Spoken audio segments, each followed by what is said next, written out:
Hey folks, and welcome back to Cosmic Crit for another mind-bending episode of the #1 official Starfinder podcast, playing Attack of the Swarm. This is your GM and your podcaster extraordinaire here, Patrick, welcoming you back to the show. Yesterday was Valentine's Day here stateside, and I hope everyone that's lucky enough to spend it with people that you care about had a nice, relaxing day. And those of you out there that were alone this week, well, I hope you had an enriching day of self-discovery and or you all just had fun with your independence watching whatever you want on TV. If you missed our last big Cosmic Crit store sale before Valentine's Day, I want to take some time of this intro to point out that there's another sale going on this Wednesday, February 17th to Sunday the 21st. We're running a 15% off your entire purchase sale. Make sure to apply that at checkout. We have face masks now in the store, but along with that, a collection of great sweaters and mugs to help you beat back the cold this winter. If you're like Jabert and I here in New England, we're expecting more snow and sub-zero temperatures for a while, so if you order now, you're going to get your Cosmic Crit swag in time for these temperatures and ready to go at a discount. We're also lining up our streaming schedule here for CritterCon 4, and we are still taking submissions for GMs. If you want to run a table of Paizo's Starfinder or Pathfinder Society at CritterCon 4, it is an officially licensed online convention, and we're going to be running the Starfinder Society special. So if you join up now, your scenarios are going to be provided for by Paizo. And as a reminder, you're going to be helping raise money for Doctors Without Borders, who this last year have been helping fight COVID all across the globe. This year's going to be no different. Anyway, that's going to do it for this week's intro. Join our Discord if you want some more information about the sale or about CritterCon 4. We got a lot of episode to get to this week, so let's get to it. Midnight Squad are going down the rabbit hole in this week's trippy episode of Book 5, and we call this adventure The Rift of the Magi.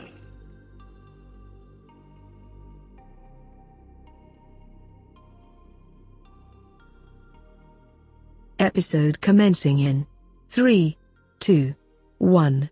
Episode initiated.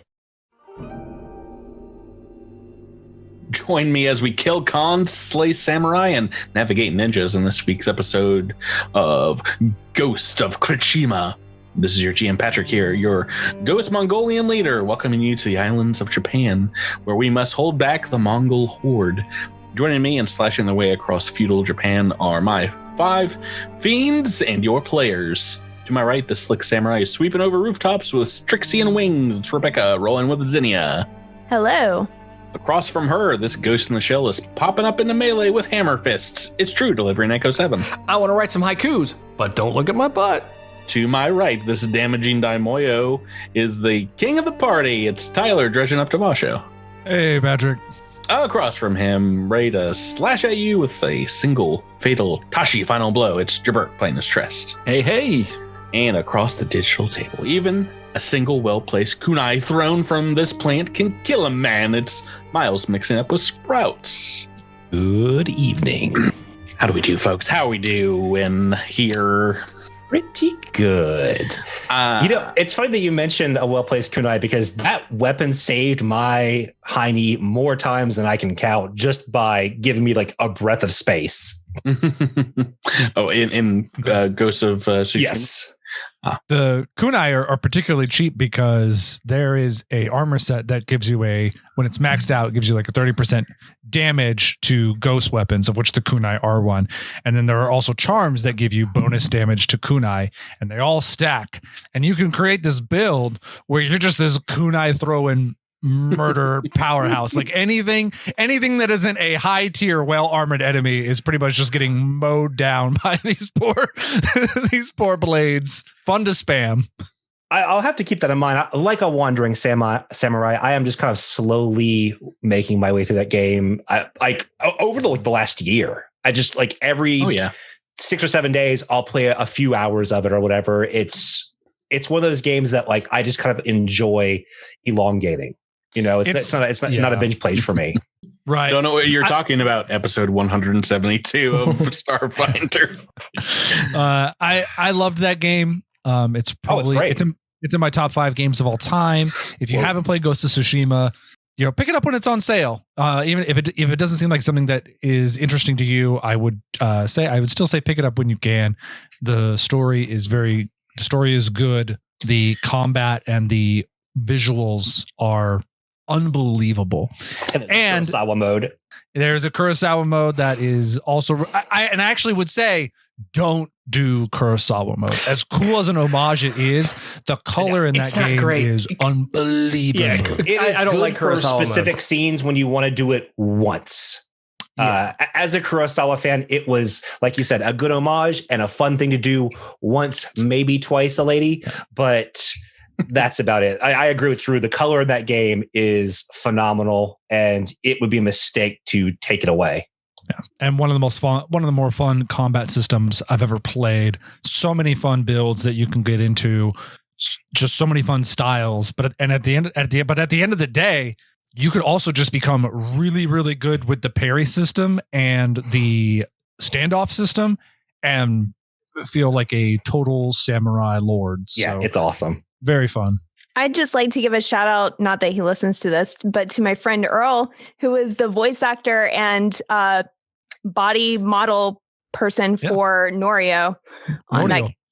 The warrior That's monk. awesome. When you told me that, I actually swapped my game to English because I was playing it in Japanese, just so I could hear his voice. Well, and he and I believe the Japanese voice actor for Norio, I think it's the two of them, have like a show together on Twitch. Like everyone should look him up because he has all kinds of stuff, and he's learning Japanese because of this game. And it's pretty fun. Cool. He's been really, really excited to be a part of Ghost of Tsushima for good reason. So yeah, it's so funny that this American video game company has like blown this Japanese video game out of the park. It's because it's very historically accurate as opposed to many Japanese video games of their history where you're fighting against, giant crabs and stuff. Yeah, like Dynasty Wars is not exactly whereas From Software is like going out there and making, the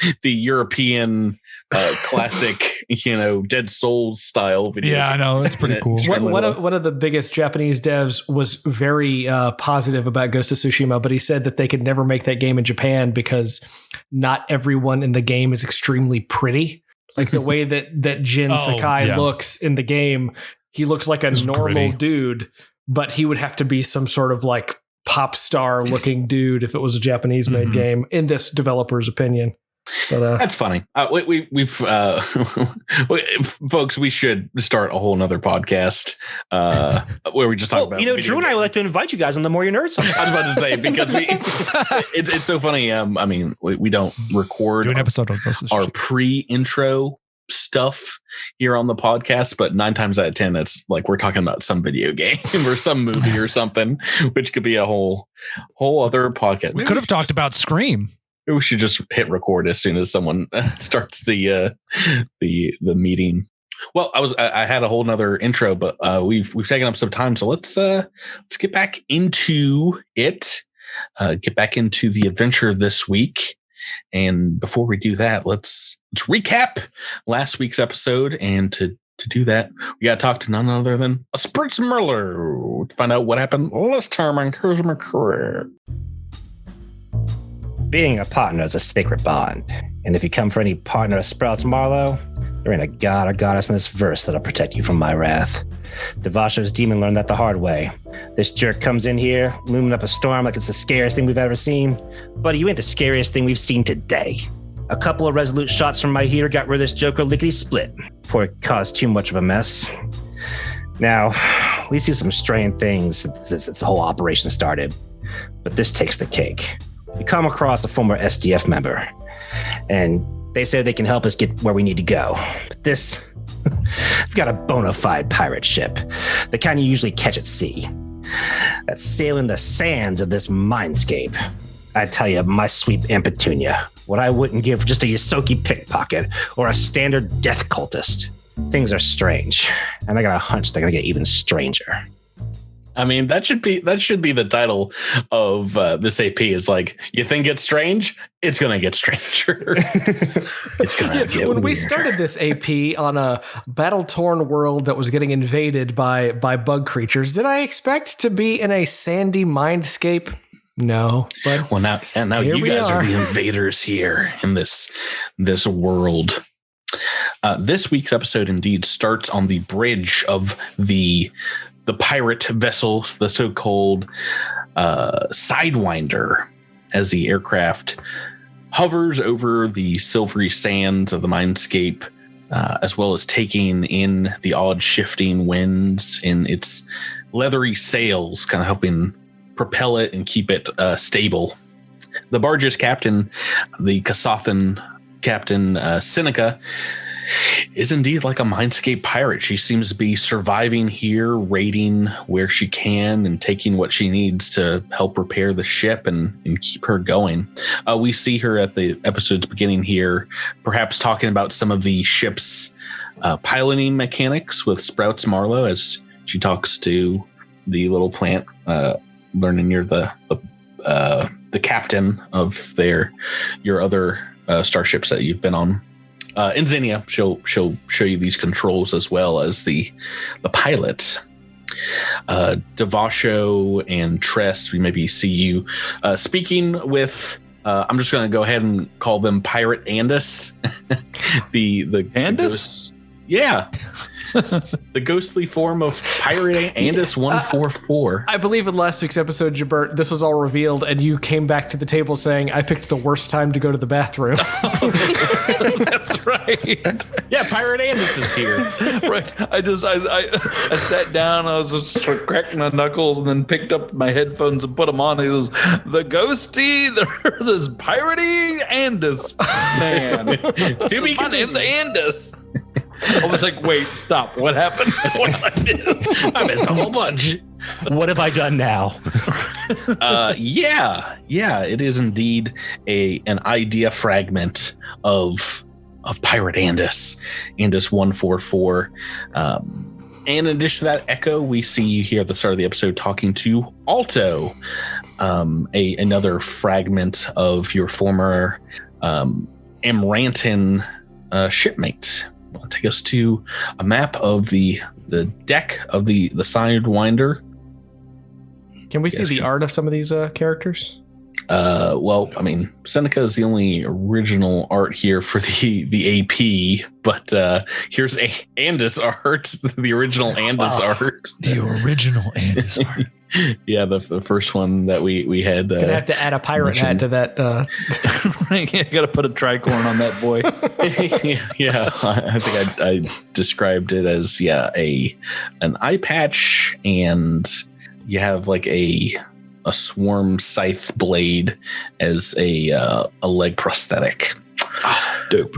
And this is official Amrantan art of who I'm calling here Alto, indeed, who's talking with you, Echo, saying, after the Geisthammer was destroyed by that protozoa, the crew and I, our casings were cracked. The bodies evacuated the Amrantan souls, and many tried to make it back to the Spirit Forge, but I think that part of our essence was sucked into the swarm mindscape in a nearby system. It was destroying a planet called Ilimchuva at the time. We have been to Ilimchuva. That was an interesting battle. The rest of the crew, and who knows how many other of our kind, since we started the spirit batteries, because of our unique trauma at the hands of the swarm, what our people went through, well, who knows how many others of our kind are trapped in this desert. At night, I think I can hear them calling out in the shifting sands. And when I dream, I feel like I get flashes of their past lives. The fact that you, Echo, made it here intact must mean something. perhaps you can find a way to exorcise these ransomed souls from the mindscape and get us back to be reborn again. I will try, but I will need help. But I must ask, knowing that your soul is trapped here, but knowing that if you were to be released, you would cease to exist in this form, why would you desire that? Well, this mindscape is, I don't know if it is worse than a purgatory than one can imagine, but it is not living. You can see she's like kind of half here, much in the same way that independence as a thought in the mindscape is like half real and half not. So incorporeal, kind of ghost-like. They seem to be able, both Andis 144 and Alto, much like Patrick Swayze, can manipulate objects if they're like really focusing on them, but for the most part, things just kind of move right through them. It has been some time in this place, but as long as I've been here, there might be other of our kind who have been trapped here longer, who yearn to be reborn. We just deserve rest and a chance to continue on our path towards reincarnation in a new body. I will do my best. Down below this conversation, we see Andis 144 finishing up a tale. It says, and that's how me and my pirate crew almost outran the swarm armada. But we all died and surely took a few of those fleam suckers down with us. I set the ship's core to overload and frigacide, near best I can tell, a quarter of a fleet in the ensuing blast. Can you give a ghost a high five? He's going to concentrate real hard. He's like, I've got it. Here we go. Going right through. And then he goes like completely see-through for a second. It's like, gotcha. He's like, all right, up high, down low, in the middle. I'm not here anymore. I'm ethereal. Haha. Midnight Squad, you all seem like some straight shooters. Let me tell you what I know of this Captain Seneca. She's one of the good ones. She'll help you take out the swarm, even if it means giving her dying breath, if that's what it takes. Well, hopefully it will not come to that. I would like for everyone who can to be able to leave this place alive.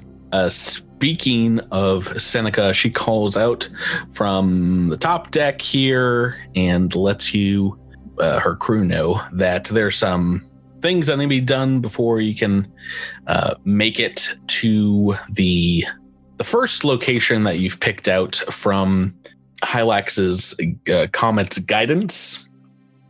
Each place in the mindscape is kind of shifting. It can be wherever it wants it to be, which means it can kind of move across the map. There is technically a map for this section of the AP, which is funny, but it doesn't matter the distance between them because it's not a random. Well, it is a random amount. It is 1d4 plus 1 hours between each location. Does someone want to start us off by rolling a d4? Yeah. For a second, I was like, I didn't sign up to be on pirate ships doing duties and swabbing decks like these DMRNC fools. Yeah, sorry, it's all pirate podcasts. Yar. This has been a 3-year goof. Gotcha.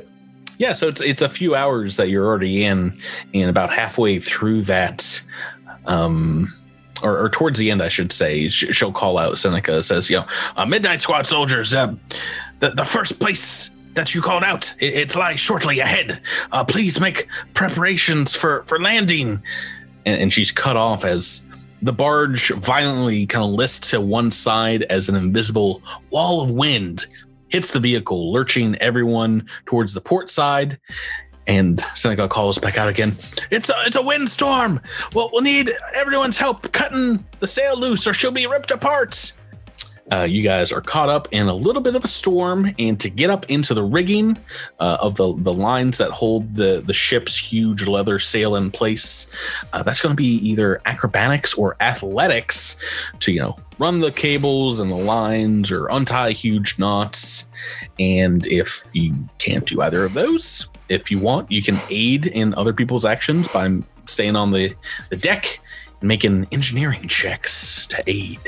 I'm going to use some athletics and I'm going to climb right up those ropes. Oh, yeah. Oh, yeah. Echo 7 is going to do some rad acrobatics to jump up there. Zinnia tried to use acrobatics too. Sprouts is also going to use some acrobatics. Ooh. Oof. Is everyone going to get up in? Devancho shouts out, I will be down here if you need anything. Be careful up there, friends. Presumably, at least one of you is going to want a wrench, and I'll just toss it up. Exactly. You've got to have a good athletics, Tyler, right? Ah, yes, but I... 1,000-pound creatures and height don't know bad. don't want to learn how to fly. Okay. He'll stay on the ground and catch anybody who falls down. Speaking of which, can I fly here? Yeah. I mean, it's high wind, so you can get up into the rigging, but still working on some of the lines will take some finesse. I am looking at some rolls here. I'm sorry. Looks like we have a couple of successes and a couple of failures here on the first one, and you see maybe bits and pieces of the sail starting to tear. You guys have another chance at this, but Devasho, it does seem like they might need some help if indeed they were to be as successful as they were this last round. You think that the sail might come down? Yeah, I'd remind Devasho of the mighty bear people and how bears can climb trees just fine, and I believe that he can too. He just looks at you and goes, but I'm not a bear. We'll save it for the end. But wasn't everyone that already rolled one of these checks roll again? We're looking for DC 28. Oh no! Wait. Do all of us roll again? Okay, yes. Yep. All right. So we've got a natural 1 and a natural 20 here. Oh no, a failure. 2 successes and 2 failures again. Devasho, they need you now. You can tell that they are not getting it done fast enough here, and only you have the strength needed to help pull the last. It's like a huge cable, like 2 inches across. Pull it out of the pulley system and get this leathery sail. I mean, down. A 28, I am not likely to succeed. Just FYI. Athletics? What's your bonus? Only a 14. So close. 26 on the dice. I guess I could re-roll it. You have 2 chances, yeah. So make me another one. There it is. 5 successes were needed, and only 2 tries per person as you're able to cut that line, unspool it, and let the sail kind of drop down. You guys are able to hunker out the rest of this windstorm, kind of moving slow and closer to the ground. And the Captain Seneca comes up and thanks you and says, "Why, that saved us probably a half day's journey and twice that amount of time repairing the sails. Thank you all for your fast acting. I could not have done that myself." She'll head down below deck and brings back up a small box that she presents to you guys all. And inside it looks like a number of different homegrown kind of series of injectables. You see a few different liquids. She says, I managed to capture some swarm mindscape components alive, and we're able to create these serums out of their living components. She'll give you kind of like a rundown of what each does, but these are going to work like, from the Starfinder Armory, nanite hypopens. And there's a number of hypopens. So you said nanite. Nanite, I see. Indeed, there are 4 purple hypo pens, which work like remove condition. There are 4 black hypo pens, which work like the spell lesser restoration. And finally, there are 2 white ones, which work like remove affliction. Are these pins that could be slotted into one of Xenia's injecto guns? I guess they're not darts. Oh, so she could like shoot us from a distance with it? I think these are capable. Yeah. Yeah, I mean, if it's a serum, she can load any kind of serum into there, like serums. Yeah, that requires that I actually hit with the weapon, though. Well, by hitting us, you can deliver it to. No, you can deliver it to us without making an attack roll. Oh, really? Well, you can always shoot us. Well, I mean, presumably, whoever you have kind of loaded into your whatever the thing is called for. Oh, attuned, so I can have you all attuned. And right, so Seneca might not be possible, but everyone else on Midnight Squad is. Yeah. Right, so she thanks you by handing these hypo pins out. And after about an hour or so more of sailing over these, the silvery mists and the gray sand dunes of the mindscape, the static horizon neither shrinking nor growing that entire time, you just see the same looking alien mountain range, forever fixed on the periphery of the worldscape. But eventually Seneca slows down, and you guys see in the distance a small outcropping of plants and what looks like an oasis, where, Echo, I believe you had a vision of yourself standing alone before the waters. As the barge is anchored, the captain will call out to you and say, I've heard of this place, but I've never been here myself, travelers. I would be wary of the waters here, though. I boil everything I drink from the mindscape before consumption. She points back to that big pot of stew that she's got going on the top deck. Do we think this is a sort of thing where perhaps Echo 7 needs to go address this alone? Or, I mean, if you want Echo 7 to die, probably, yeah. Split the party. Split the party! On the 5 ways. The barge and yeah, everyone just go your separate directions. Well, how far away is the oasis from the ship? Just a few minutes walk. Is it like 100 feet? Probably a little longer than that. Yeah. Okay. A few minutes. So, yeah, I would love to get a little backup on this, because, you know, this is a Swarm Mindscape that I've had some weird visions of that feel like visions are weird. Sometimes they don't show you everything that you're supposed to see. But okay, Devasho does not need a second invitation. He's like, anything to get off this vessel. Yes, I will. I will come check out the scary mind oasis. I assume that my camouflage membrane is still attuned to the gray sands. We're still in that biome, right? I haven't changed it. This biome ain't changing, trust. It's kind of handy, actually, when it comes to camouflage membrane. I don't have to change it all the time. Mm-hmm. Gray sands forever. This AP. Actually, it might change at one point, but for right now, the sands of Mindscape are all basically impossible to discern from one another. Friends, I know not what awaits us, just that I have seen myself there. It is difficult to parse. Right. So you guys all heading out together as you walk through the mists here. As they part, they show you a small pool of water that kind of laps gently along a coast here of greenery. It is maybe the oasis 100 feet in diameter or so. And you see strange multi-fronded plants rising above the foliage here. I'm going to go ahead and already state that Devasho has a shield form and weapons out. I'm not wasting any more move actions doing that. Oh, same here. I'm just going to assume that this oasis is going to try to kill me from the start.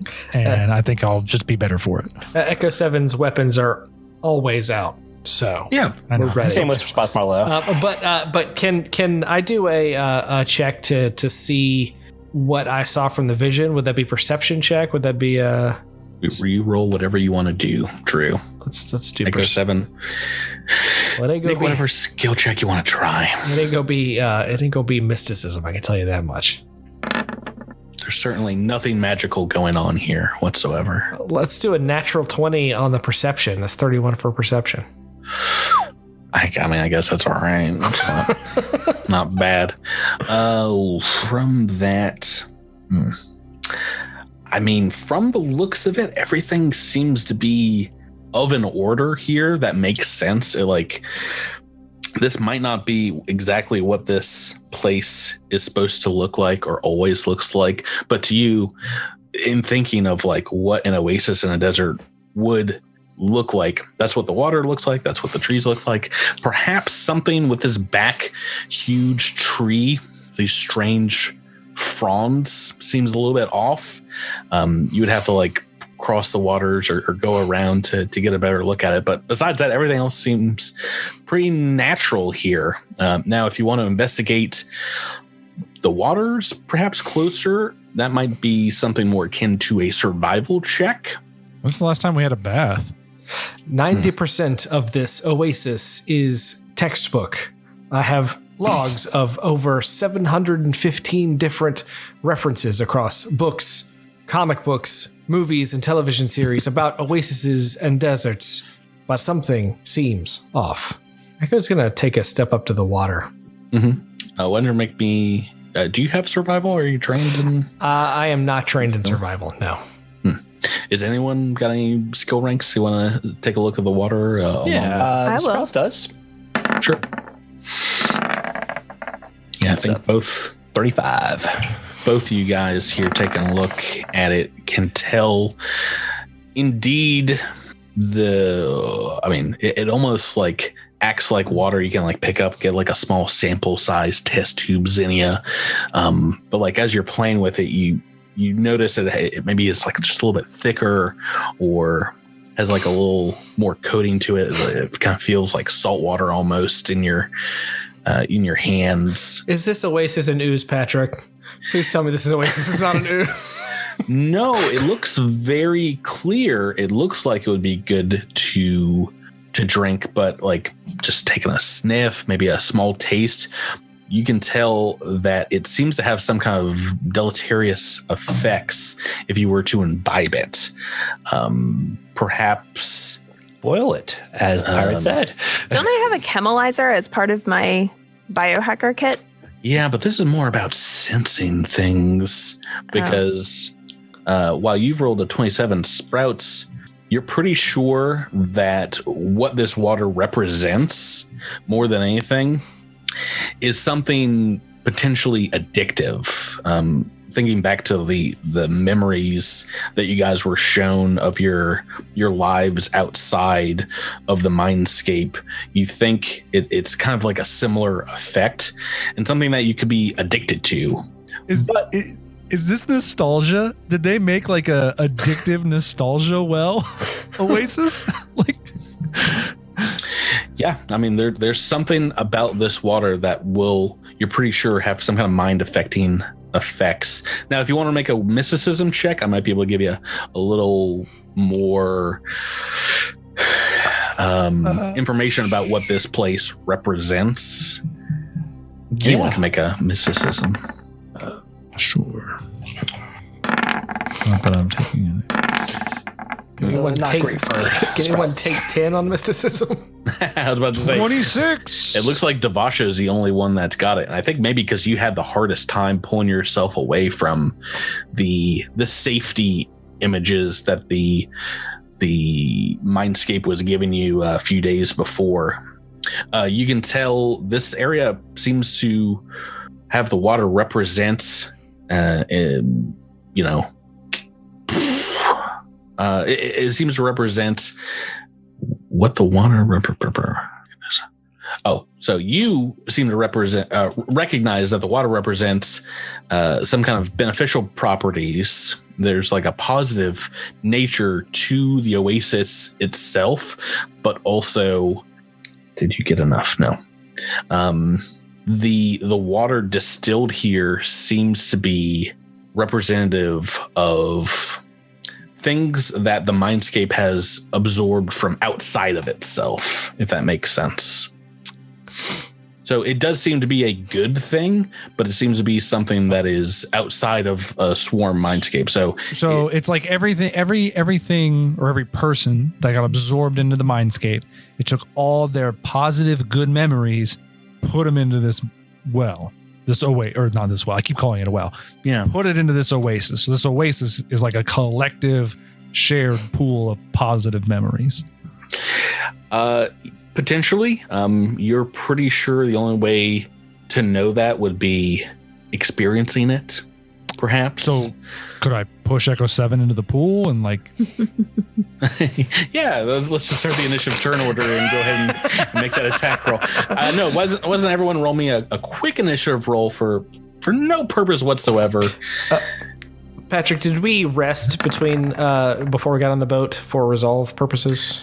I think you guys wanted to, yes. I just mean, like, are we fully rested, all resolve points back? I believe so, yeah. Cool. I think that was part of the plan after the very short anguish fight. I forgot about that completely. Thank you for bringing it up. Oof. Awesome. All right, so we've got the rolls in. And I'm going to roll D20, but don't worry about what I'm rolling. It doesn't mean anything. Bring it in the bottom. Oh, no. It does matter. Don't like to see I get this. to go first. Don't like to see this. Yeah, Devasho and Trest hanging out at the bottom again. Oh, if you got chitin, come with me. We'll be at the bottom, just you see. There seems to be in your guys' minds, like once you are talking about this and realize this is a positive place, in the mindscape, something about it seems off, that this place is left unguarded. So of course, something is created here to guard this well, this oasis, and that is going to take the shape of just a small snake that slithers kind of out of the undergrowth here. And I've rolled like a 31 on the initiative, so it's going to go ahead and go first. And I apologize, Drew. Perception to notice this thing line and wait for you is 33. So take your 20 and I'll just shove it. Unbelievable. Wow. Let's go ahead and let's see who he's going to follow after.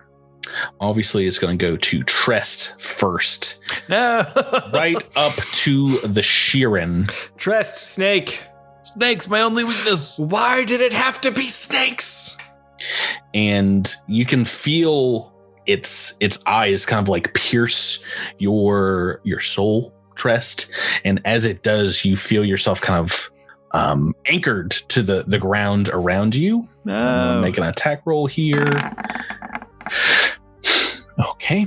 What is your armor class is 27? Yeah, KC is 27, EAC 25. Yeah, we're going to call it flat-footed because you're in effect snared where you are on the ground. You start taking some psychic damage from this thing kind of holding you in place.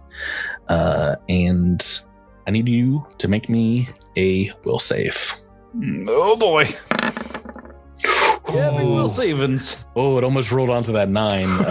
But a 19 is pretty good. All right, so you've lucked out there. You've saved from a condition we don't like here on the show. But no, you're still taking get some those remove affliction pens damage. Let's see. Yowzers. 28 points of bludgeoning damage as you feel like this thing is wrapping around you and holding you in place, but it just seems to kind of silently kind of hiss at you from a distance and hold you where you are. So am I stuck in place as well? You are entangled. Got it. Yeah. As the condition, but you are not the other condition, which I'll go ahead and tell you. It would have been Petrified. confused. No. Which can be very bad. But the best. Echo 7, you are up next. Can I attack this thing without safely or without attacking Trest? Yeah, I mean it's not on Trest. Is that what you want to do? Yeah, I'm gonna hit this thing with some heavy fire. We'll make the attack roll just for fun here. Ooh, that's a 19 to hit. So it looks like the shot goes right through this snake, which as you're looking at it, you realize there is no snake, there's no oasis, and it's kind of futile looking at it. This is not an actual creature here in the mindscape. And as such, you're pretty sure there's going to be no way to physically damage it with your weapons. That being said, is there a skill or something you want to try to figure this thing out? Just trying to think. I don't have a ton of skills that could help because I'm fairly certain that an intimidate skill is not going to do very much here.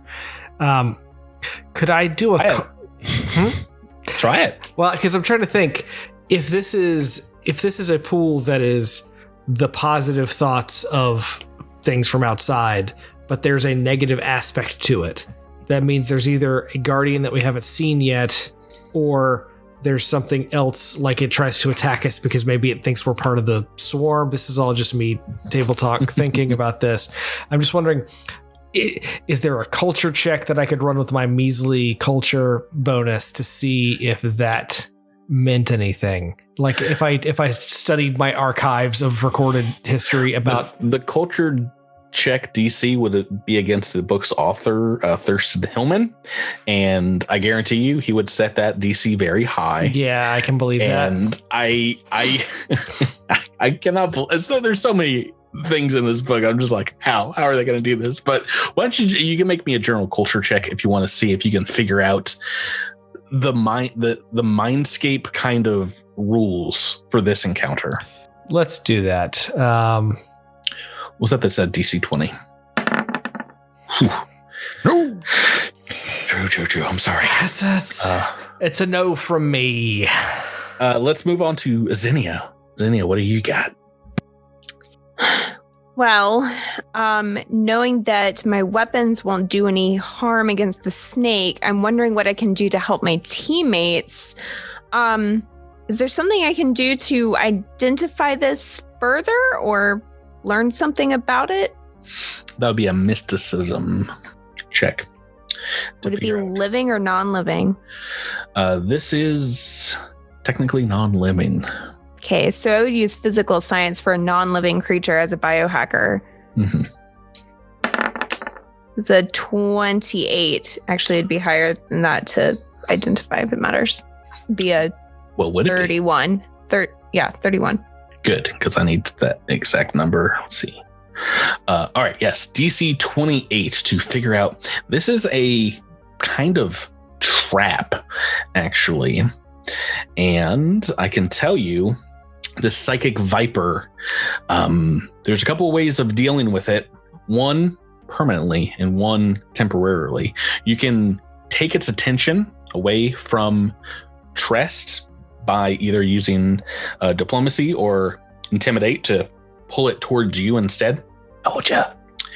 Or you can make an engineering check, very difficult engineering check, to try and, I guess, kind of dismantle the psychic energy that makes it up and kind of ease it back into the oasis, into its background.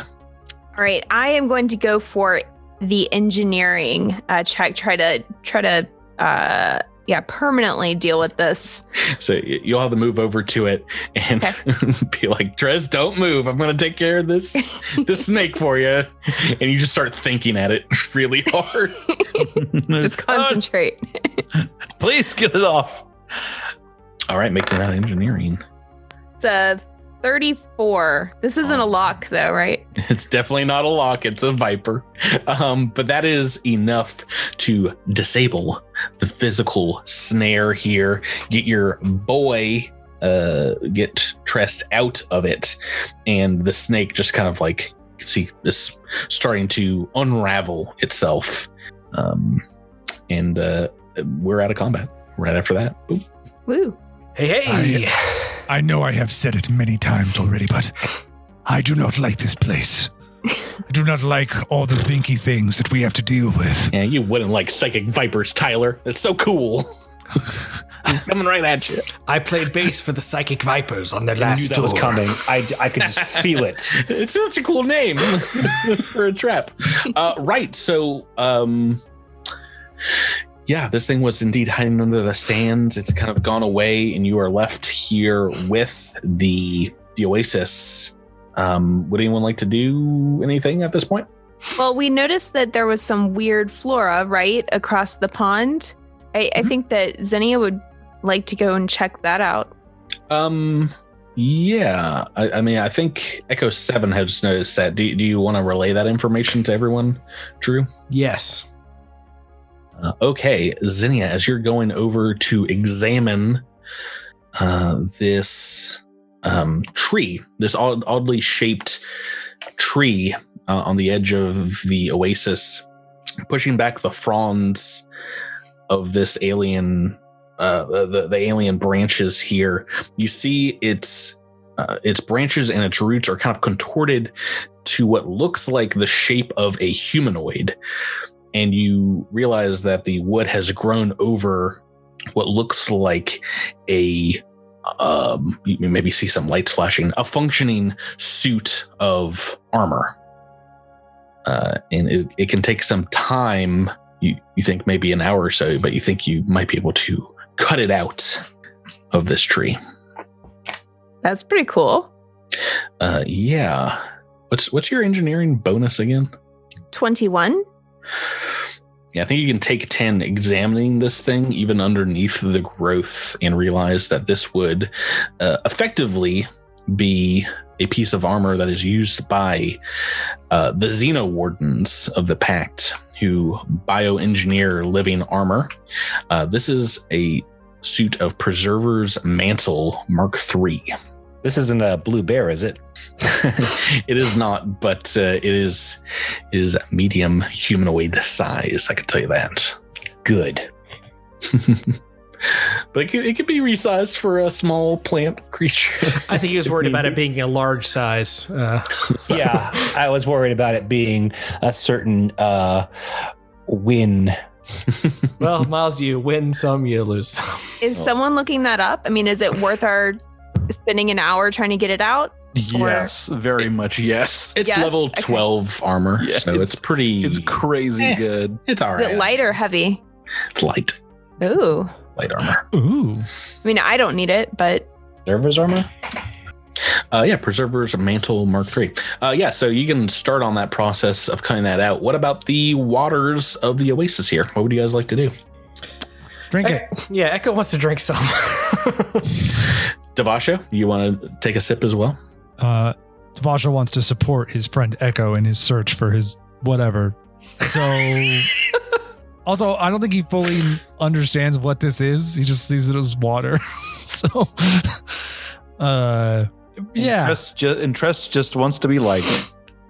I'm wondering mostly because Echo 7 as an Amaranta is mostly a kind of soul goop, that this memory goop might have something to do with the Amarantan souls that are trapped that Alto told us about.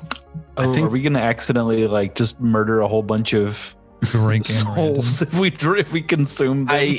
I think that the only one that's rolled high enough to tell that there might be some, like I said, deleterious effects is indeed Sprouts Marlowe, who Sprouts, I think you perhaps are just wise enough to intuit that the waters, they might be very positive here, but they could be potentially addictive.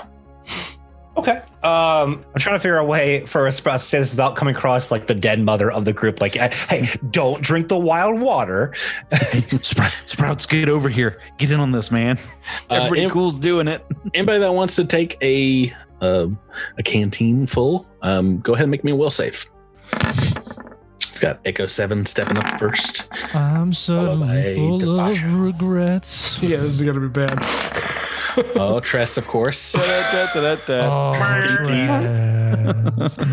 Zenny is not drinking anything. Yeah, Sprouts is not He was drinking the that one either. preaching skepticism a minute ago, so Okay, gonna so carry on. Sprouts is just not dumb. let me roll some D4 here. So first things first. We don't have a scientific lab in the mindscape, so all we have is trial and error. So we will trial, and you will err on caution, and that's how the experiment goes. So first things first, if anyone has any will damage still left over from the previous day, you healed 3 points of wisdom damage. Woohoo! And the other effect is for the next 5 hours, you get a +4 morale bonus to will saves against fear or mind affecting effects. Woo! And nothing can go wrong. Yeah, I'm everybody. waiting for the but. Sorry, Tyler, did you say trial and error, not error? Yeah, to err on the side of caution, trial and error. I was. Were you making a pun? Okay. I'm just making sure that you were making a joke and not that you didn't know what trial and error was. I was trying to have Devasho make a bad joke. Okay. I know. Mission accomplished. Thank you for pointing that out. Let's continue on with the super interesting oasis water here. It feels like it kind of fills you up as if you hadn't drank water for never lets you down. Days on end, and now you are sated, and you get vivid visions, almost like a very short LSD trip of just indeed dozens of cultures from across the galaxy, in their prime, perhaps before the swarm attacked them, and they I just presume like the Beatles are playing right now. Yeah, I mean, it is perhaps a very across short the universe. Very short trip across the universe, but it is very soothing and indeed kind of affects your minds like a drug. So you've got that +4 bonus going for you for the next 5 hours, and I'm feeling pretty good. The other thing that this kind of opens up to you three is looking around. You understand that from here, you were brought to this place by the crown of Hylax to make a sacrifice. You're pretty sure that someone, one person, has to be fully immersed in the oasis with the crown in order for it to absorb the mindscape power that it needs and to unleash the kind of like Hylaxian energy to attune with this location. It has to be born under the surface of the oasis. We like Thinking of that realization, Devasho. or You just kind of hear Devasho go, "Oh no!" No, the vision showed me here. Allow me to do this. It did, but does that mean exactly what you think it does? Maybe you were just meant to show someone else the way. The important thing to note here is I did kind of put you guys in the visions of these 4 locales that you're going to be looking at. You can do whatever you want. I made guesses when I did that, but there is something to it. You do feel like there could be some potential negatives here. There's something that you will need to sacrifice in order to move forward with this. So what exactly it is, you're not sure. are we afraid of anything mind affecting happening? Should we try to send somebody in who's got a good will save, or do we want to just draw straws? Well, we've all got. Well, those of us who drank have a bonus to those saves, right? It's true. Well, yeah. I mean, if this involves a will save, I don't remember if he specifically said that. Yeah. Well, drinking it involved a will save, so I would imagine. Yeah, I mean, it might be the case that submerging yourself also would be. If you guys want to take some time and kind of rationalize it out, why don't you make me a mysticism check? Yeah. You guys do that. Not that one. 23. Maybe we take 10 on these. DC 22 to figure. You're not going to be sure exactly what it is, but after drinking the waters, you are pretty sure that one, this place name to you is called the Wellspring of Memories, and 2 is a representation of living memories that the swarm has just kind of scooped up, and all the good memories of the peoples that it has destroyed over centuries have kind of coalesced into this one place.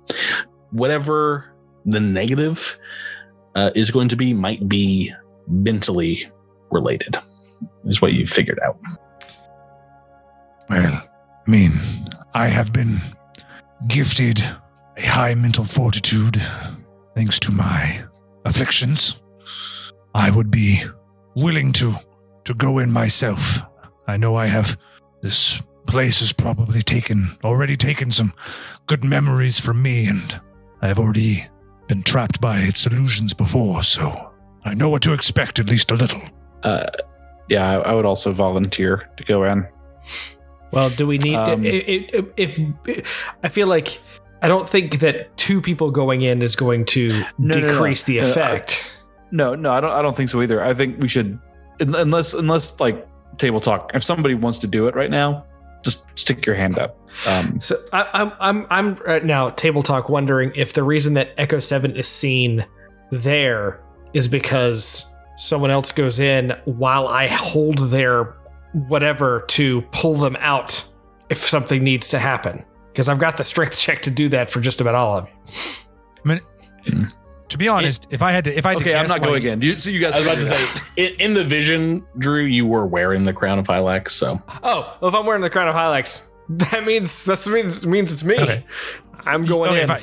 You wear the cloth. You go get anointed. I'm 90% spirit goop. Let me do this. This famous last words. You walking in? Let's do it. All right. So I will walk in with this terrible impression. Cannonball.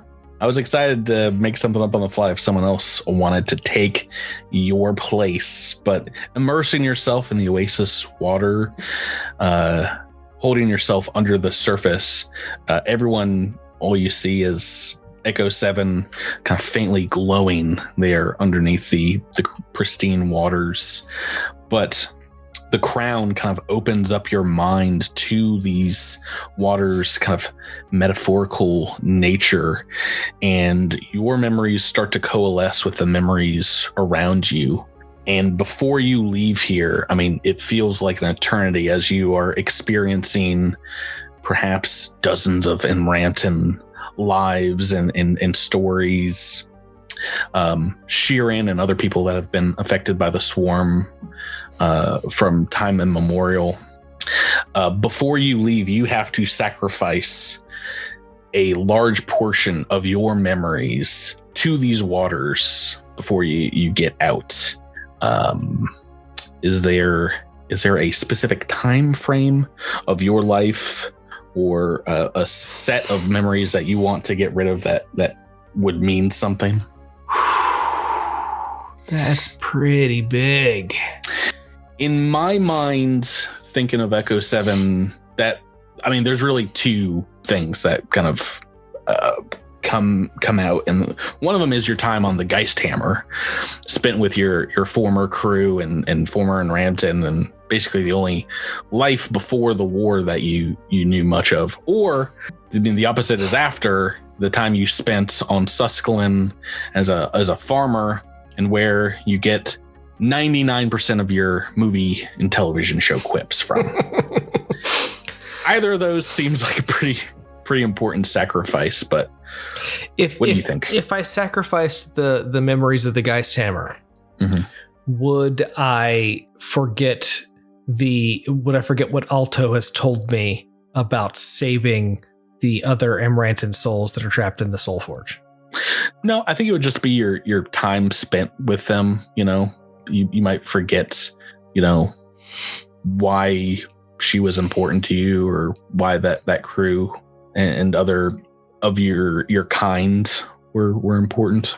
Oh, this is complicated. By the way, if you choose to eject all your pop culture things, you can no longer say heavy fire in the Arnold Schwarzenegger. Oh, I know. I'm aware.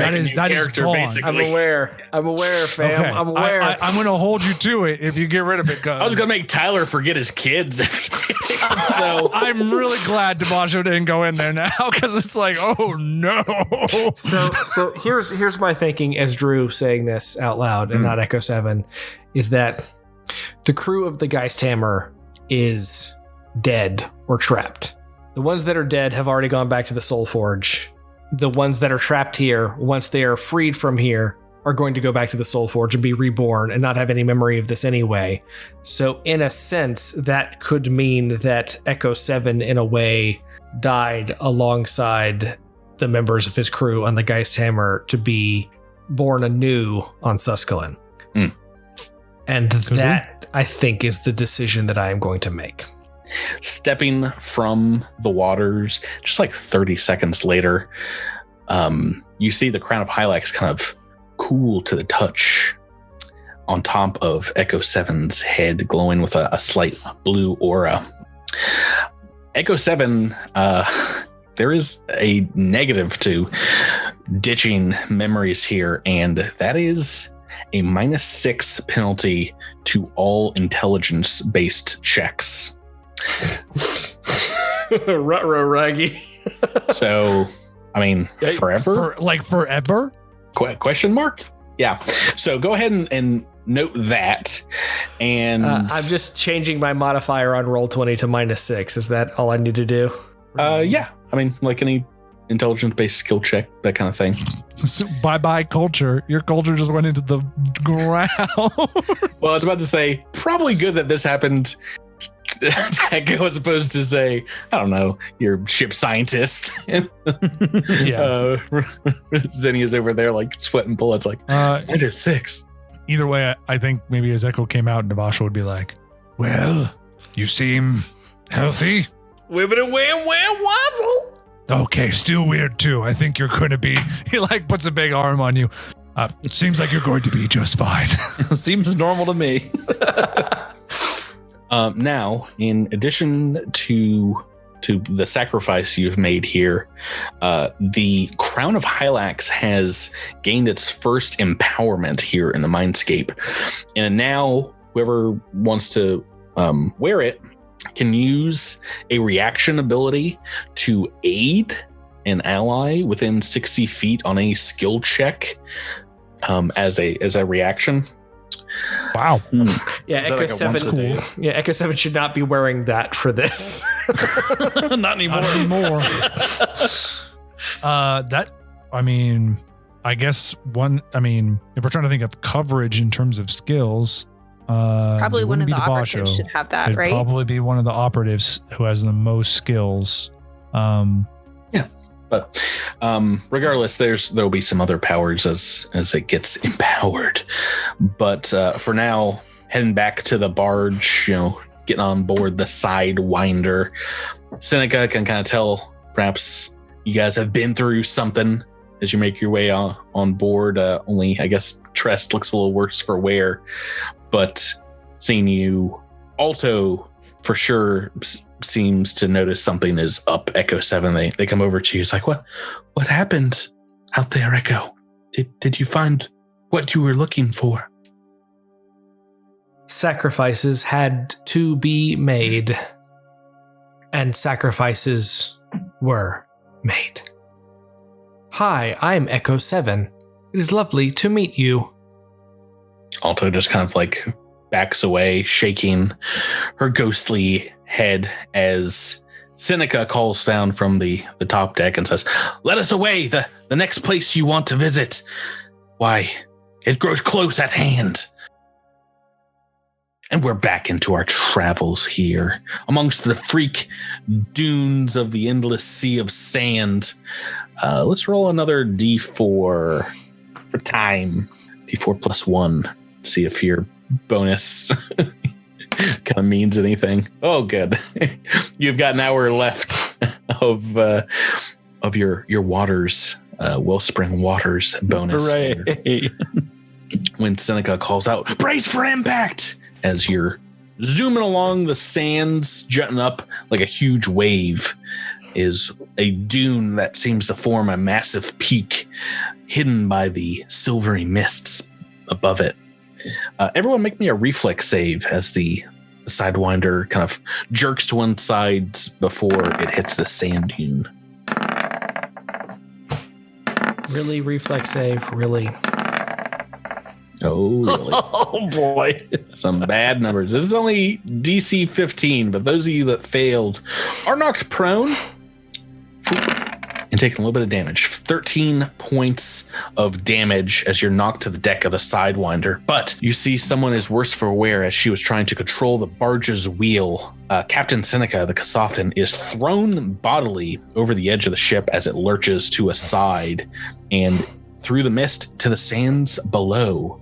Alto will call out. It says, "Captain's overboard! Captain's overboard!" What would you guys like to do? Echo 7 has Kip up, and he can pop right back up from prone as a swift action. Mm-hmm. And what would you like to do? Go after the captain. So they are off the ship. You're still on deck. Let's see how far we are here. Can I lower a line to her? You can try. You're swiftly moving away, so you have to throw this behind the barge. If anybody wants to try to do that, it will be basically a ranged attack roll to try and get a rope to her. Oh boy. Let me try. I'm going to try that first. Do I need to move first, or can I do it from where I am? This will be your entire turn is a single attempt. All right, let's do this. Nope, that's a toot toot kaboom. No. Spouts will try. Well, I think Xenia said she wanted to go next. Oh, okay. Yeah, I'll go. There it is. There you go. Look at the roll. 19 on the dice. That is good because the DC gets a little more difficult. You can get that rope to her. She whips it up as she's tumbling along the sands here. And you don't even need to slow the ship down as she can be pulled up back on top of the barge. But as you get her back on board here and get the ship back on course, you notice her two left arms hanging limply at her side and says, I either broke the bones or I definitely fractured them. I would appreciate if one of you could take over at the wheel for me. I can help guide us, but I will need you to take the helm. Xenia volunteers. Oh, I figured as much. It's been a while, but why don't you make me a piloting check for the rest of this segment of the journey. That's an 18 on the die for 38. You have a plus 20 to this. We haven't used this skill in forever. Let it die. Yeah, that is more than enough. Maybe even cut some time off it here to get to the next location, which as you kind of get there, she realizes where you are, and perhaps before you're anywhere near what looks like, kind of what she described, which, let me look at that. I think the description of this place was a big crevice with some very powerful psychic energy that she has never gone too near. This next area. As you stop the barge, Xenia, she kind of like doesn't even look you in the eye. She kind of sets to work amidst these giant patches of dune, and there's nothing on the outside of the barge. You don't see anything that looks like a big crevice, but she'll explain and says, you all will need to walk on by foot from here. The psychic energy this place emits, it might interfere with the Sidewinder's engines. All right, I hop down into the shallow sand and wade up onto the beach. Can Xenia fly? I mean, can I just sort of hover like 10 feet above the ground as we make our way? Yeah, I don't know what direction we're headed, but yeah, she'll kind of point you in one direction, but yeah, something seems a little off as she sends you on your way. But dismounting the barge back into the odd-smelling mists of the mindscape. It is a good 20 minutes walk before you come within sight of what looks like a long crack in the ground. The sands kind of part and dry up into a rocky terrain. And it's a 2-foot wide crevice, several yards long. And as you are just kind of like standing nearby it, you can feel a hunger. You can feel a almost like a vertigo effect as you are looking at this hole in the ground. And it slowly begins to expand, perhaps just like little chunks of it falling inward, the sand kind of floating around you and down into this widening maw. And suddenly this growing crater just kind of rushes closer toward you, revealing what looks like a descent into a blackness. What would you guys like to do? Does this match anything that Echo saw in a vision earlier? Yeah, I think you saw, if memory serves, Trest falling into said crevasse or running away from it. Here we go. All right, everybody. I'm here to fulfill my dream. And I turn on my jetpack and I slide on in. The jetpack is cheating. No, are you guys trying to run away from this or outrun said giant hole?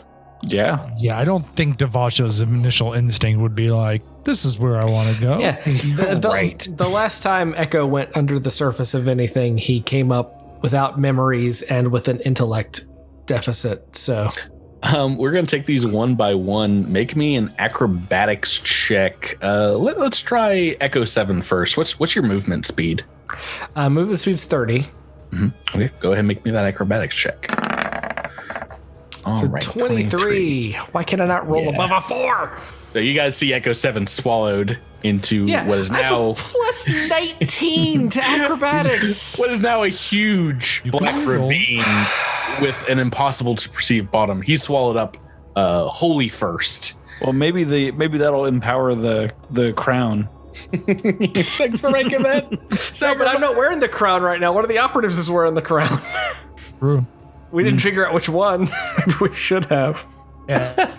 Yeah, I mean, unless you guys tell me you're putting it on your head, it's still on Echo 7's. Let's try Devasho. What's your movement speed? 40 feet. Okay, so you get a +4 bonus here. Make me an acrobatics check. Can I make any other check? I cannot beat Drew's roll. Even with 23, even with a 20. So Devasho's in that hole. Great. Let's somebody that has a chance here. Sprouts Marlowe, your ride has fallen in, but you're able to outrun this. I'm pretty sure because what's your movement speed? 50. Okay, so a +8 bonus to your acrobatics. Oh boy! I can't wait to see how I screw this up. You've got like a +22, right? All right, so it's a 37. Success. Yeah. Meep. First success. Nice. You've got your jetpack on Trest. And what is your movement speed? Is it still 30? 30? Your fly speed is 30 as well, I guess I should ask. Yeah, I think so. Okay, you get a +2 bonus for flying. On acrobatics? Yep. Oh boy. 23. Woo, right down into the ravine. Yeah. And Zinnia, Rebecca, what is your movement speed with your flight? 40. Okay, so you get +4.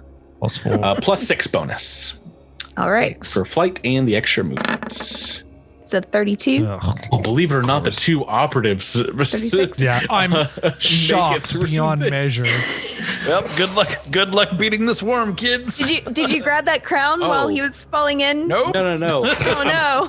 I'm sorry. I should say the two operatives succeed for a moment, but eventually the entire sky kind of opens up as this massive crater, this expansive maw swallows the mists in the silvery skyline above.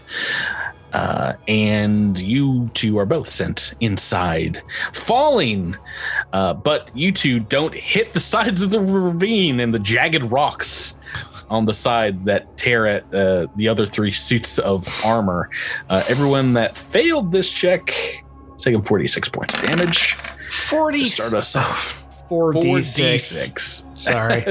AKA 15 points, as you are indeed, it's kind of like Homer going down the ravine, just ooh, ow, taking a few licks as striking your heads, your extremities, and then you just kind of bounce off the wall one last time, and you are falling, engulfed in a deep darkness. And with it, a silence kind of overtakes you all, threatening to push your consciousnesses inward, make your minds go to sleep, but something is pushing you to stay awake. You guys can look above you from where you've fallen, and you see just a pinprick of light. Looking up, you can just make it out, holding on to reality and keeping you in place. You see the small silver glow of Hylax's comet in the sky above the ravine. Everything else is darkness except that point of brightness, which does seem to be moving away from you and is dwindling as time goes on here. But images and sounds kind of coalesce out of the perpetual gloom in all directions around you as you see nonstop flashes in your mind, scenes of devastation, of the ravenous swarm consuming bodily all in its path, flesh being torn from bones being cracked and ground into paste, chitin destroyed and skin dissolved. And juxtaposing these images, you guys see fleets of living ships traversing the galaxy, devouring entire worlds, conquering star systems, as your minds are connected to fleets of millions of connected lesser components and horde entities that seem to be moving like an ocean's tide, engulfing these worlds. And suddenly this image fractures as if you were watching from behind the glass, and a shard kind of moves forward towards you, and in it you see the faces of Sheeran rising towards the comet high above you. And to all of you, this just looks like Trest. You see the face of your teammate here, except Trest, you see the form of Independence rising from the filth, the mire of the swarm mind towards that comet. As you guys are experiencing this, will everyone please make me a will save as waves of pain and confusion wash over you. Now, those of you that drank the waters of the mindscape, you do get that bonus. This is mind affecting, and Sheeran also get a +2 circumstance bonus to the save. Yay. I have rolled a 4 on every pronking check today. Oh, well, Shouldn't have gone in the goo. Wait. If this is a mind affecting, I get a +2 racial bonus to saving throw against it. You do? I'm going to spend 1 RP to re-roll this. Oh, what effect is this? The diffraction cloak, right? Well, it says That's a reflex thing. That's no, it's a reflex thing. Hold on. To reroll fortitude? Oh, that's fortitude. Never mind.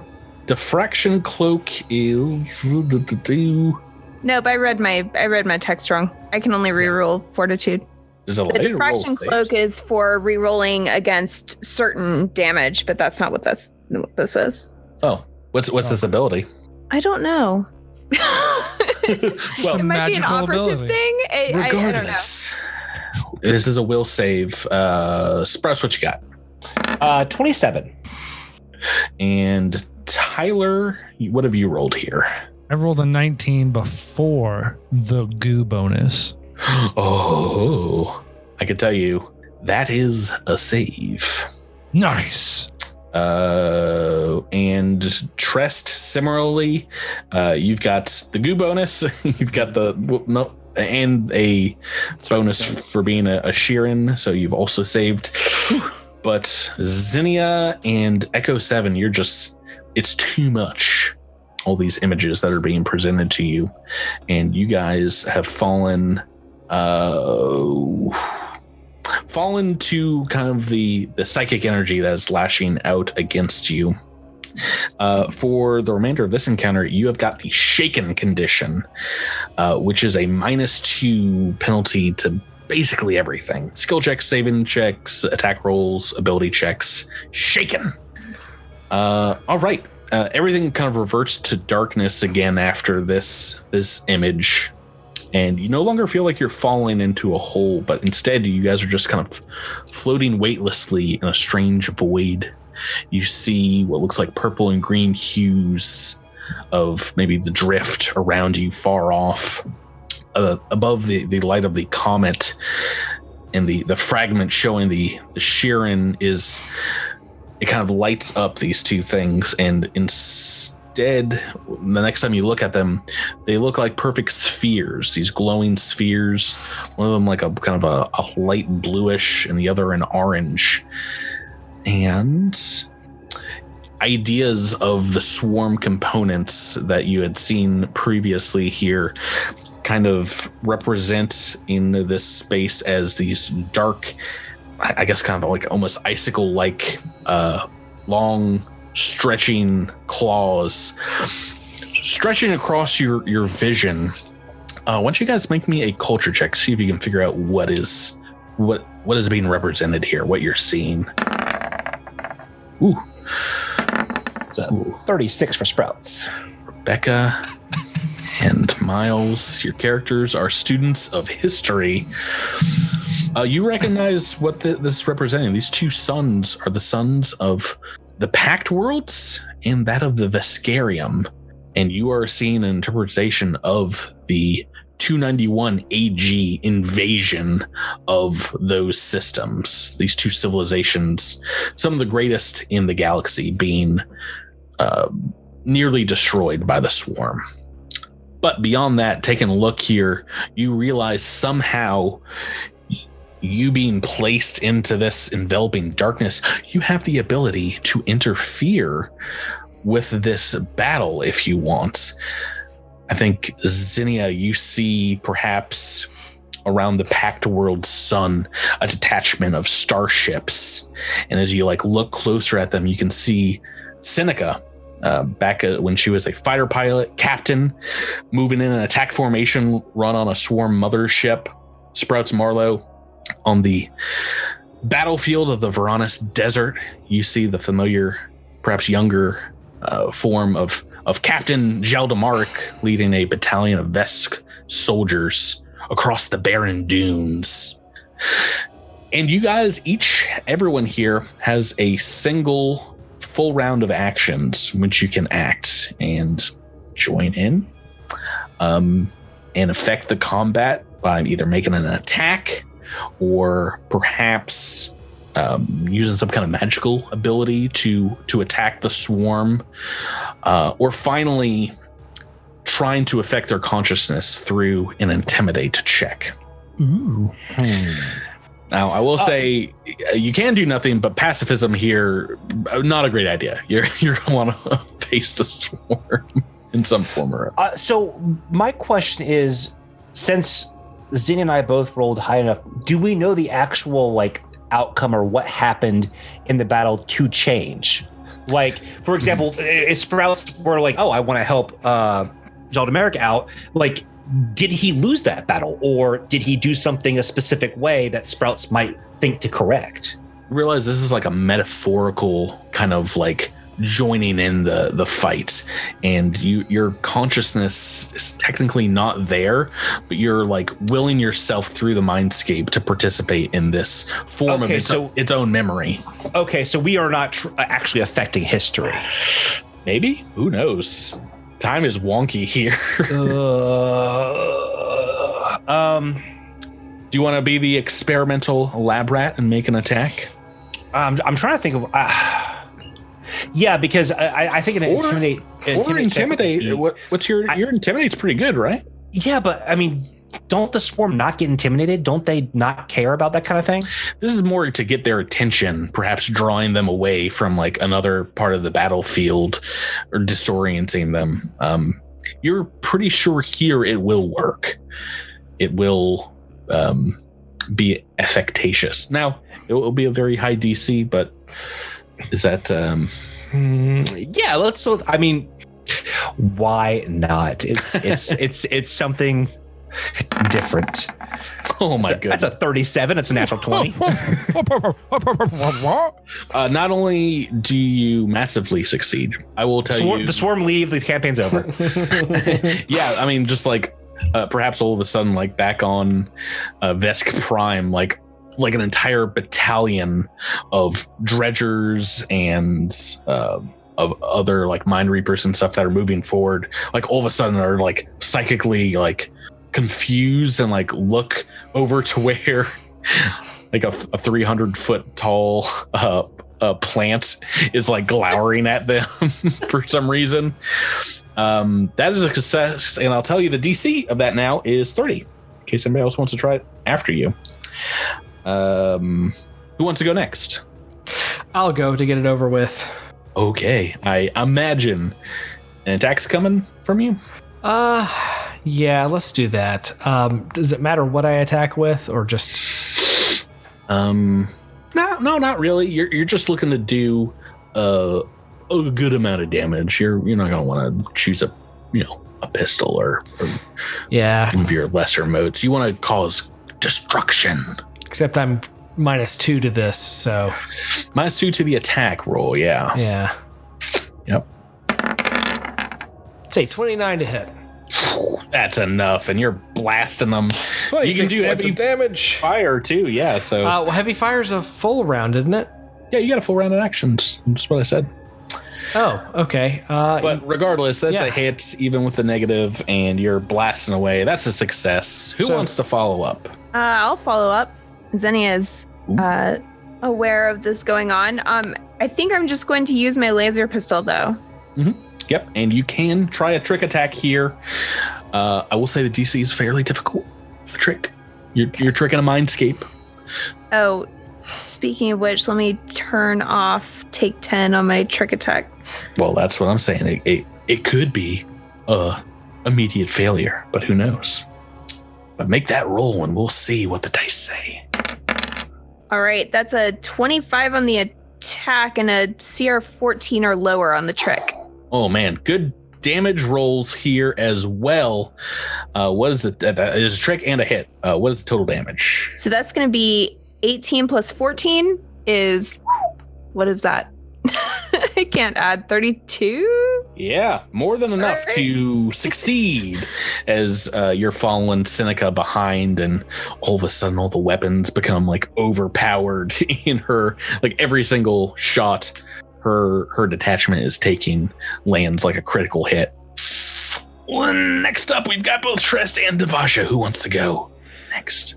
Devasha is just going to give an intimidating battle cry. Oh, you sure you can do well here, I've only rolled I've missed it by 2. Drat! Oh, Can somebody use a reaction to try to aid? Can somebody with a crown? Aid? Oh, someone? Yeah. Anyone? Echo 7 can. All right, let me do an intimidate. DC 10. DC 10. I believe, Drew. I believe in you, Drew. I think I ought to succeed this. Yay! Hey. All right, I forgot all about that ability. That was needed. Yeah, that's why you can do it as a reaction. So DC 30 is exactly what you needed. I hate you guys so much. Someone failed this. Trest, we're finally onto you. You just feel okay. So we're not really casting. If we were casting a spell, we're not actually casting it on the person. We're casting it on sort of a representation of a person that is sort of like them. Yes, you're casting it on a single mindscape entity. So, mind you, if you wanted to do something like a mind thrust, there's no swarm another mind for it to link up with and use that like double saving throw ability. Right. But you're trying to cause, like I said, mass destruction. You're trying to cause a lot of damage. Would that be using a high level spell like that? Would that be more damage, or do you think your sword would do it? Well, my plan was to use shield other, but I don't think that's what you're looking for. That will. So I'm just gonna chop it with a knife, and I'll spend a level 1 weapon of war. You mean activate your sunblade? Your child? Yeah, there's something that just clicks, kind of your offspring, their mind inside your blade. Just it makes sense attacking the swarm like this. Yeah, make that attack. Chop, chop, chop. 29, and that is also 32 damage. So much damage, and that is enough for 5 successes from you guys to basically obliterate this section, this stage. Driving off these different attacks, these fingers that are kind of like moving in on the pact and the Vesperium. For the rest of this encounter, you all receive a +4 morale bonus on skill checks in case that comes up. But more importantly, you do not find yourself getting psychic feedback from these attacks. You are scot-free, no damage, because it would have been, let me roll what it would have been if say Drew hadn't aided Tyler's character. Beep, boop, boop.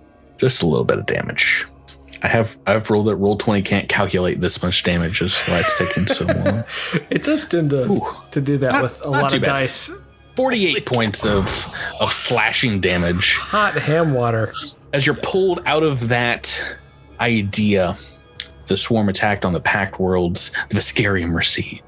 The pact recedes. The light of these two sun vanishes, and in the total darkness around you, all you can feel is the mindscape. It's constant gnawing hunger, the desire to incorporate and destroy more civilizations. This sensation is accompanied by more scenes, flashes in your mind of the swarm advancing on planets.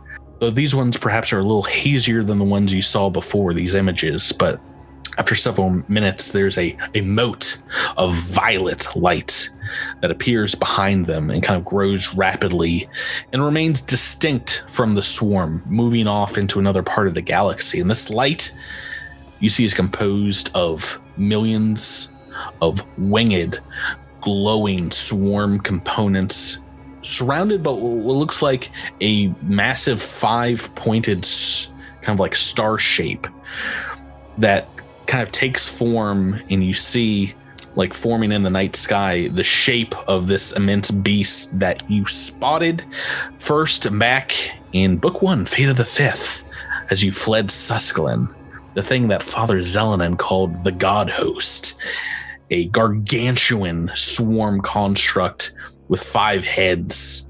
All the other images kind of fade away and become blurry as this collection of swarm components becomes the focus. You see the light descending on a familiar world of Shirins and other insects-like beings, and then engulfs and seems to burn away the citizens and buildings of another world. And Xenia is thrust into these images as recognizing firsthand, you are seeing from the swarm point of view the destruction of Uds, your university on Ilum Chuva, as it's destroyed. Amidst the destruction here, you see in the background Echiax rescuing your schoolmate Jedvata and other city dwellers, pulling them into the sewers below as the last buildings burn and fall to the ground.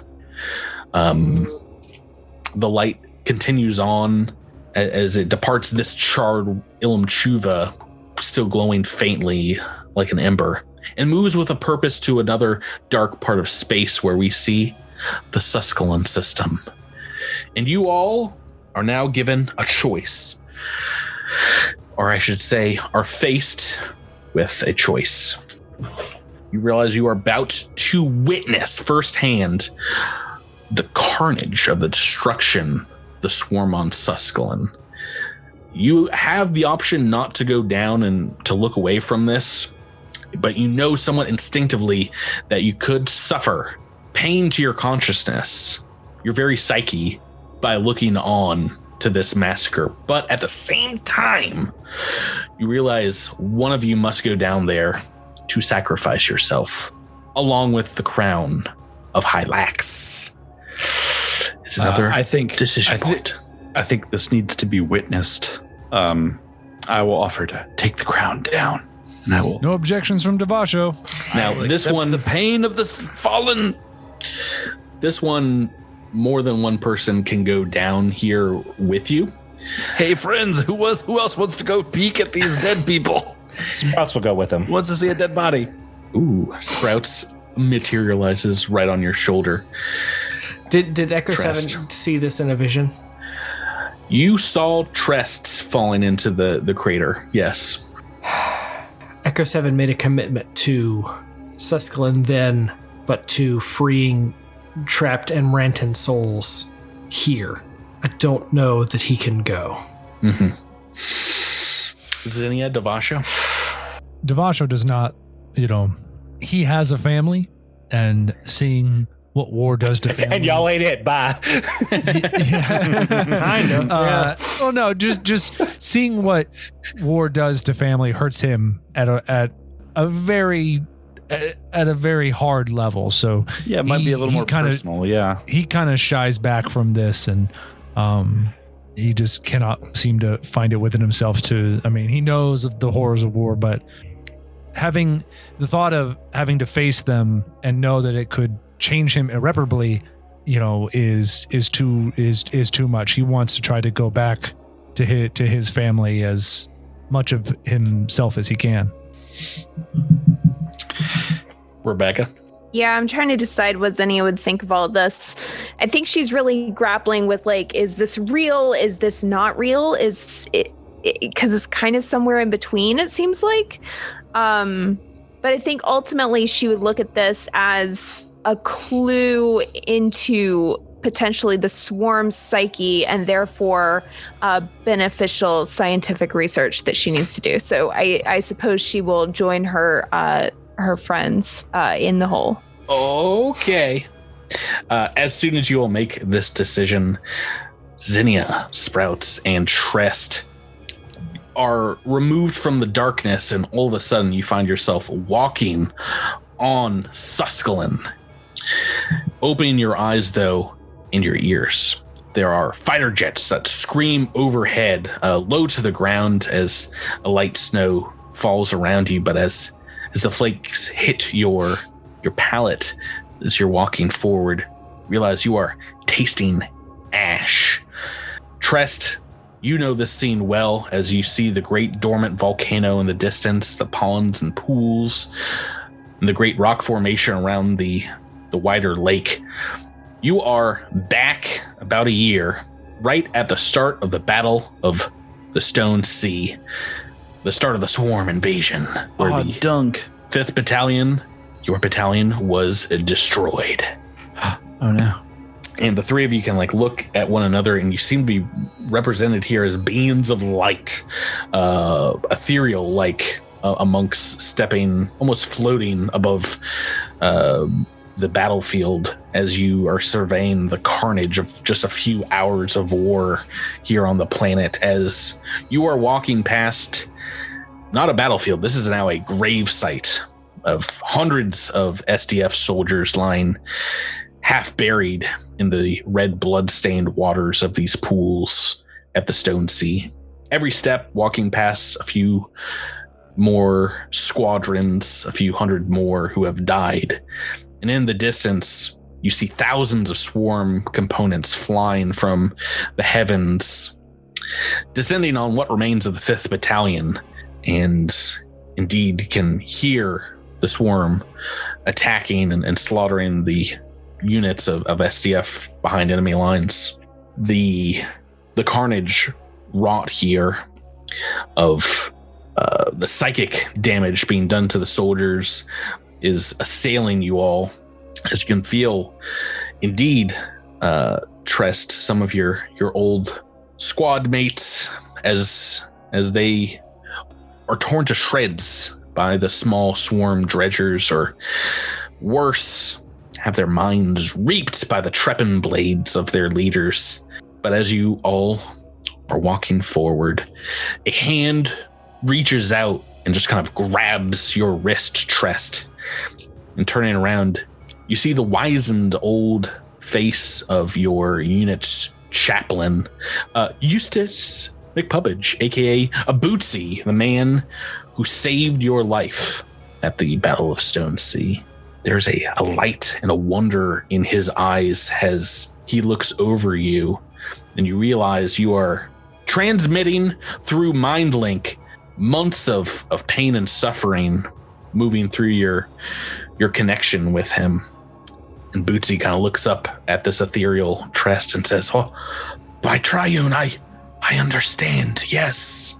A single tear rolls down his soot and dirt-stained face. Trest just says, "Thank you, Bootsy." He replies back, "I know what I have to do now, Sergeant.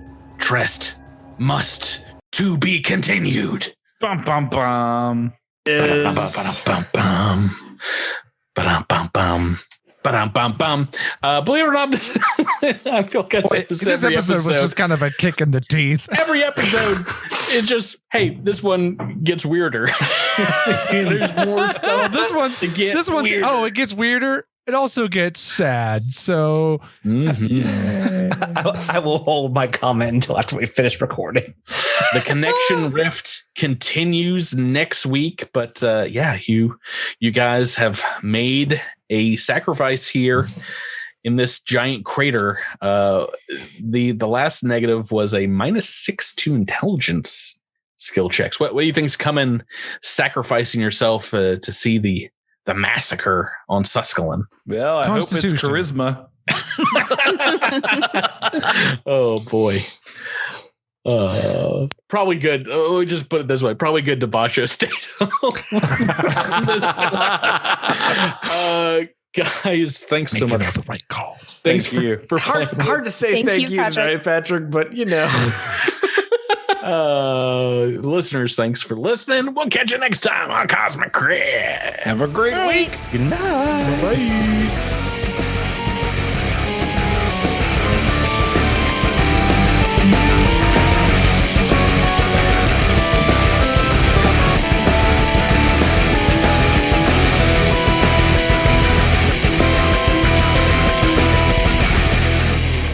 You've been listening to Cosmic Crit, an officially licensed partner of Paizo Incorporated.